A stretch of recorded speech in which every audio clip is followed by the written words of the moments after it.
తెలంగాణ తల్లి రూపురేఖల్ని మార్చడం దురదృష్టకరమన్నారు ఎమ్మెల్సీ కల్వకుంట్ల కవిత.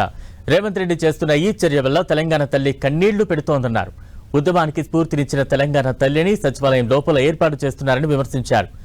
అవసరం లేకపోయినా రాజీవ్ గాంధీ విగ్రహాన్ని సచివాలయం బయట ఏర్పాటు చేశారని మండిపడ్డారు. కాంగ్రెస్ అధికారంలోకి వచ్చాక తెలంగాణ తల్లి నుంచి బతుకమ్మను సైతం దూరం చేశారని ఆరోపించారు. నిజంగా ఇవాళ తెలంగాణ తల్లి కన్నీళ్లు పెట్టేటటువంటి రోజు.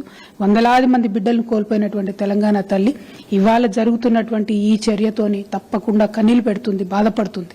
ఇవాళ మీరు గమనించవచ్చు, సెక్రటేరియట్లో రహదారిలో తెలంగాణ తల్లిని ఘనంగా నిలపాలనుకున్నారు కేసీఆర్ గారు. ఎందుకంటే 10 మంది ఆ తల్లిని చూస్తే స్ఫూర్తి పొందుతారు. కానీ ఇవాళ సెక్రటేరియట్ రహదారులనేమో రాజీవ్ గాంధీని పెట్టి తెలంగాణ తల్లినేమో చెరసాల లోపల సెక్రటేరియట్ లోపల పెట్టినటువంటి ప్రయత్నం రేవంత్ రెడ్డి గారు చేస్తున్నారు. ఒకవేళ ఒక సామాన్య మహిళ తెలంగాణ తల్లికి 2 పువ్వులు పెడదాం అనుకుంటే పోనిస్తారా సెక్రటేరియట్ లోపలికి? అంటే రాజీవ్ గాంధీ ఏమో రహదారిలో ఉండాలా, తెలంగాణ తల్లి ఏమో చెరసాలలో ఉండాలి. ఇది ఈ ప్రభుత్వం చేస్తున్నటువంటి ప్రయత్నం. ఇక మూడవది, కేసీఆర్ గారు పెట్టినటువంటి తెలంగాణ తల్లి ప్రభుత్వం వచ్చినాక పెట్టింది కాదు, అధికారంలో ఉన్నప్పుడు పెట్టినట్టు కాదు.